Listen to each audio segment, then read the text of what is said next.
bestie. Oh, yeah, so I'm basically doing an interview today. It's Sunday, and didn't do anything for 4 weeks, so I'm gonna do an interview. This is my interview book.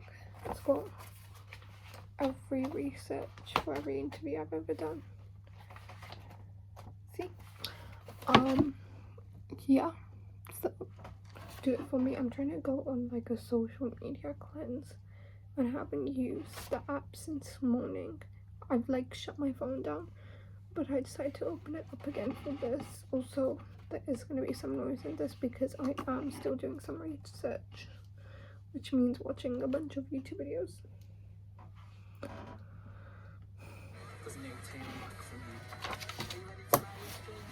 This is insane.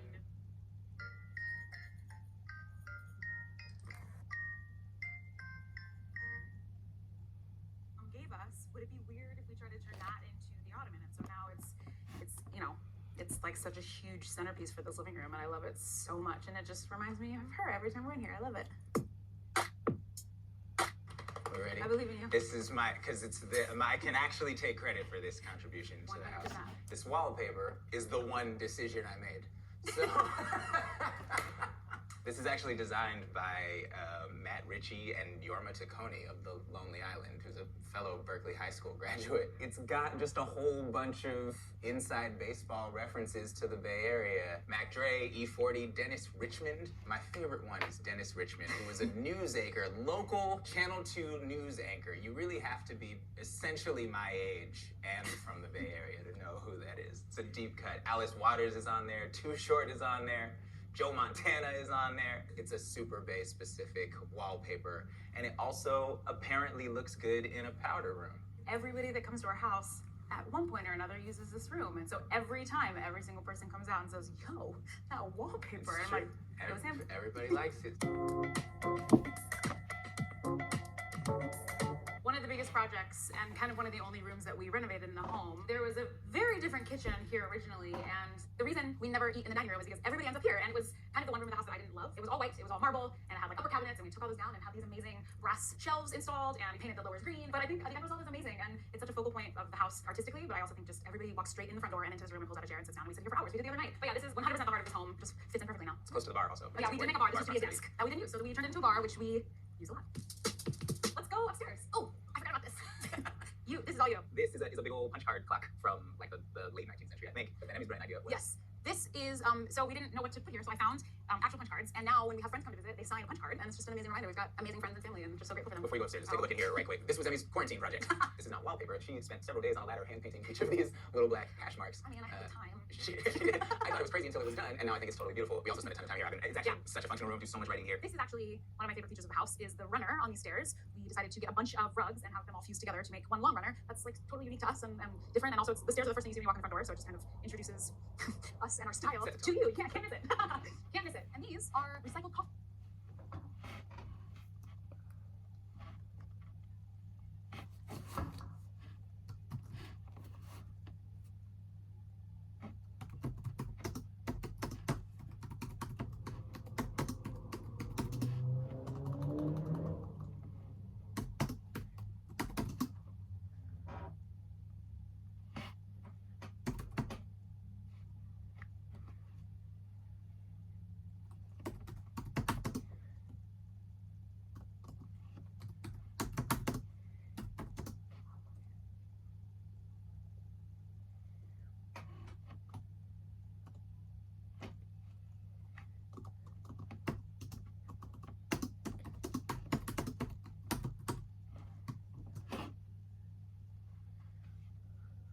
Bags. There's a lot of conversations about what we were going to do on this wall because it's so huge and it is, there's just a lot of open space, and we ran through a ton of ideas and couldn't really figure out what to do. And then I was in London and I was at a flea market with a friend, and there was a vendor who only sold coffee bags, and they were all, obviously they're all different and unique, and it's like a huge part of this front entrance, and I love it so much. And the funny story is, after I came back, we went to our local coffee shop to get coffee, and we needed one more. I bought 5, but it wasn't enough, and so I asked the girl, I was like, hey, do you guys happen to have any coffee bags in the back? And she was like, oh, let me go check. And she ran in the back and brought out this one and opened it up, and right on the front it said Oakland. That was a little bit of magic, finding an open coffee bag. Can you tell Oakland's an important factor in my life?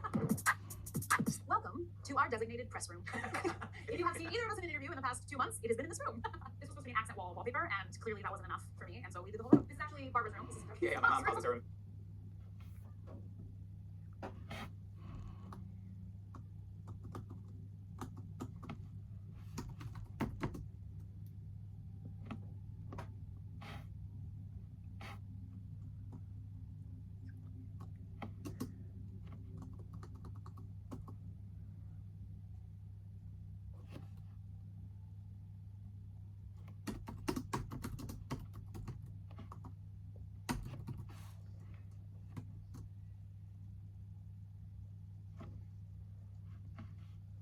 every time they showed up on TV in the last couple of months, you've been like, you're in my room again.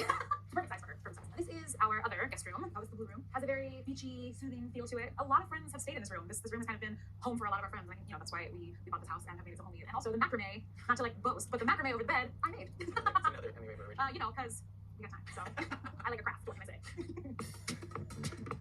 Now, Moving on. our room. This is where it all goes down. You know what I'm saying? Shut up. This is where it all happens. Okay, By you're which no I longer allowed to mean, be part of this tour.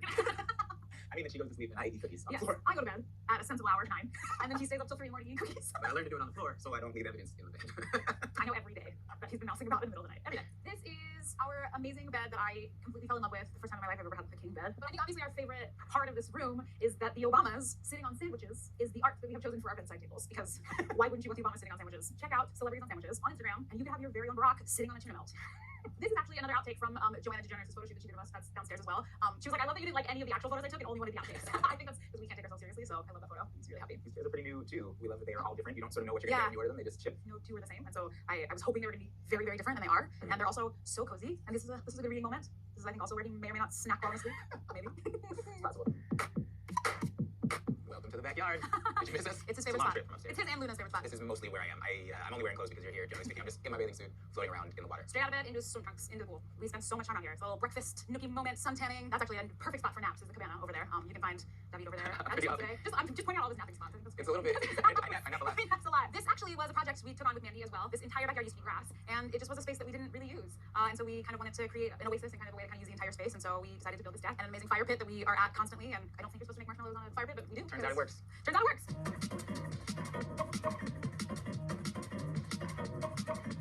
AD.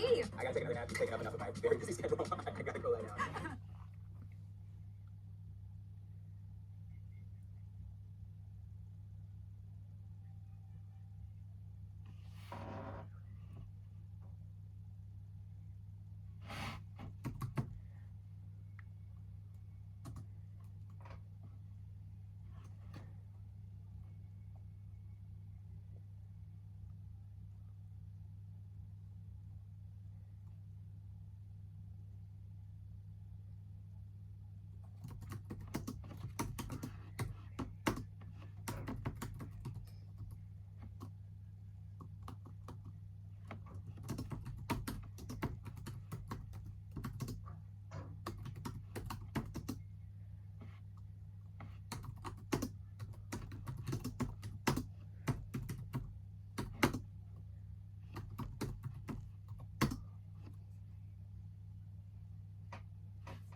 We drink tequila. We talk.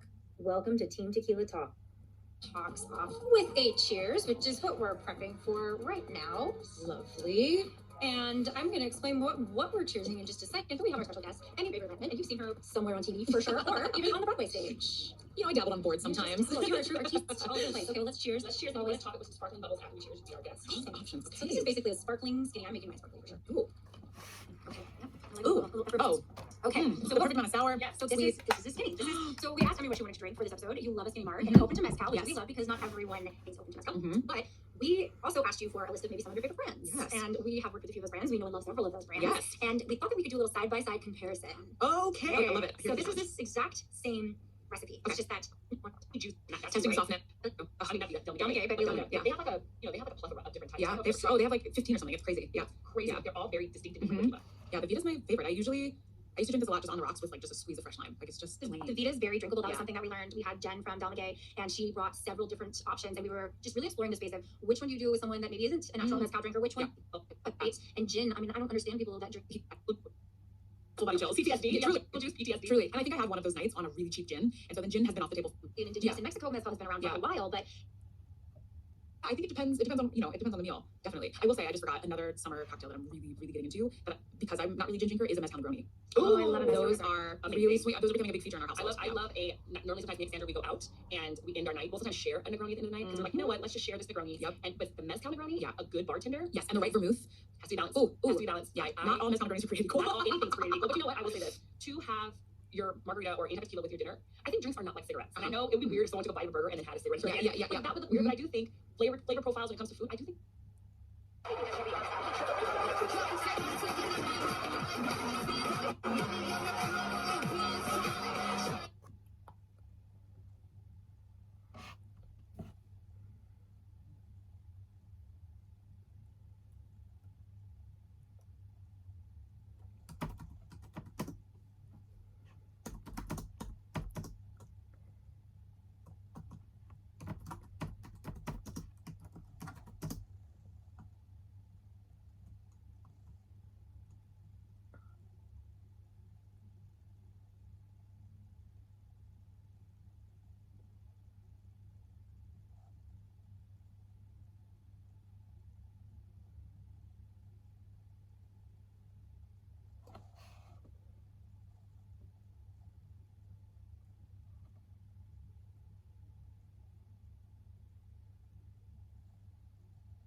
We tampered with the stability of space-time.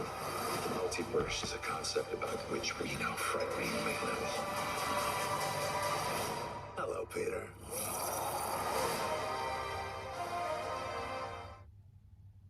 Everyone, meet my boyfriend, Jake.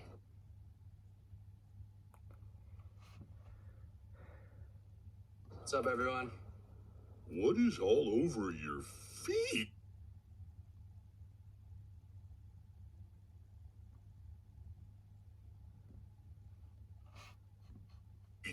Oh, your flowers. I study botany, so... Oh, you're a plant guy. Resting dad face back there likes plants too. Grab some pruners. Let's prune.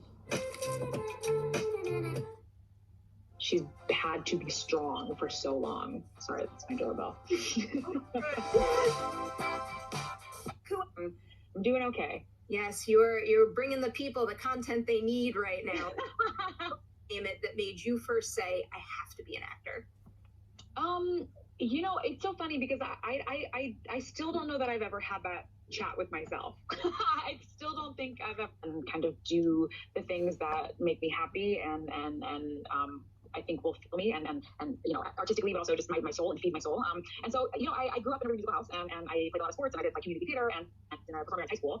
Like it wasn't an option, but I was definitely like, yeah, but if I'm gonna go to school, it has performance that stuck out for me the most as a kid going up to New York was Ragtime, 110%. And I saw the original cast in previews. I saw Audrey McDonald and Brian Smith's story is just so heart-wrenching and emotional. And so yeah, that definitely at a really young age was a show and you know, artists that I just was like, whoa, I didn't even know that was possible. This is crazy. So you got the drive and the interest there. It sounds like you have your parents' support too. You get to go to school, but there's a very big difference between saying, you know, I want to go down that path, I want to live that dream, and then really believing that it could be an actual career for you. So what was, I don't know, the person you met, the gig you got, anything at all that made you say, hey, this could be the real deal for me? Yeah, you know, I think I had the head of the musical theater department, excuse me, at Marymount College, where I ended up going to school, is an amazing woman named Kat Simon. And like from my freshman year, she just was like, I see you, and I would just kind of, you know, just give me a call and be like, hey. Big early, so this is probably gonna end really soon because I have no storage on my phone or on my iPad. So yeah.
Okay, bestie, I'm gonna end this here because I finished all my questions. Well, only like a rough draft for the questions, but in my to-do list, which is here, it was actually, I was only meant to do 5, I think it was like 5 questions today, 4 questions.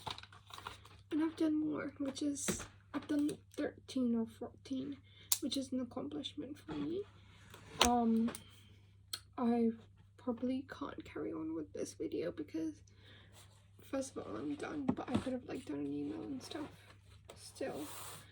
But like my internet battery is really bad. I don't know what's happening with my fringe.